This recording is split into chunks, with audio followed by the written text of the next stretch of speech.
My perspective is that working in cybersecurity, I see that a lot of my customers are not just worried about threats from the country that they're based in or headquartered in, they're worried about threats globally. And I think it's the same for any organization. It's now the global market. So organizations that are tapping into the diversity dividend are ones which are aware of the global issues.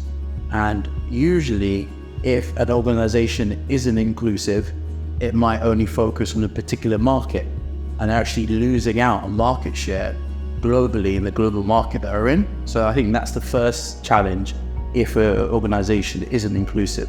Another thing that I've realized is that organizations that have co-workers and employees from different backgrounds are able to come together, hash it out, have debates, have discussions, have global awareness of the challenges that ultimately affect the bottom line.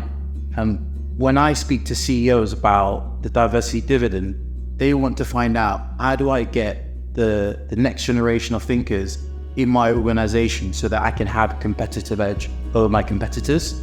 That global mindset, I think you can't think globally without thinking diverse, because wherever you go, you'll see different people. So I completely agree with you. And if we almost take a step back and think, how do we make businesses more successful? It's how do we have people that will be thinking from a global perspective?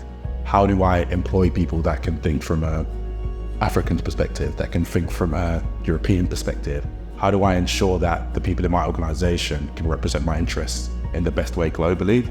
And I think the simplest way to do that is to have people of those areas within the organization. It just enables a different way of thinking, a more diverse way of thinking, a more enabled way of thinking. And I think any organization that wants to truly be its most successful has to have that global mindset, and therefore has to have that D&I mindset.